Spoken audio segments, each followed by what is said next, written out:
Hi Self Magazine, my name's Mandy Ingber. I teach yoga to Jennifer Aniston, and today I'm going to teach yoga to you. Before you begin the workout, you may want to do like 22 minutes of cardio. That's what Jen and I do before we do this. So we're going to start with a sun salutation.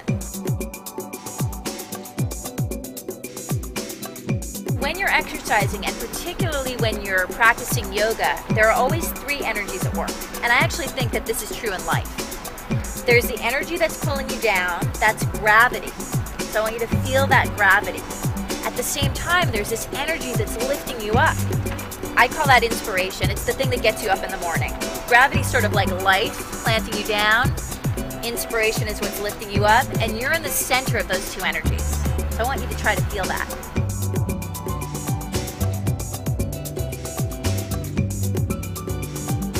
Butterfly is a hip opener. So let's open those hips. We're gonna go from butterfly to scissor kicks. This might be a little awkward of a transition, but I don't want to miss the inner thighs. Sometimes when you're doing strength poses like this, staying connected to your breath helps you to stay balanced and maintain the same kind of focus. So continue to stay connected to your breath and keep your mind open. The key to one-arm balancing is to lift the underside of the waist up.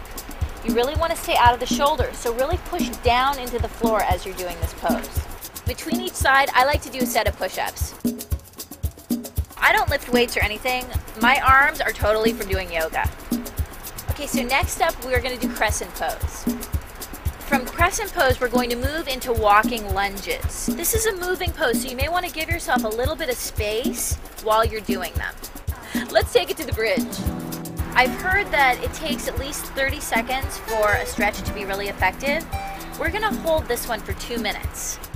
Okay, so we're going to take it to a pelvic tilt.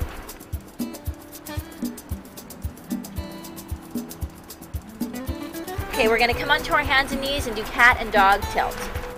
This is a really good pose for those of you who are pregnant. It's also excellent for your spine. Since we're already on our hands and knees, we may as well do a few leg lifts. You can never do too many leg lifts.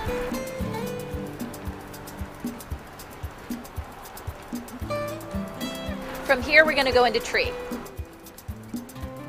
The key to balance is not to think about anything. Good luck. Today, we're going to move from tree into plié squats. You're going to need to focus on your breath because this can get pretty intense. So just stay with it. Plié squats are really great for your inner thigh. It's sort of a dancer's move. I'd like you to try to hold chair pose for anywhere between 30 seconds and a minute. Usually when you're holding a pose for a long time, you want to quit. That's the moment your body is making a breakthrough. From chair pose, you can easily transition into squats.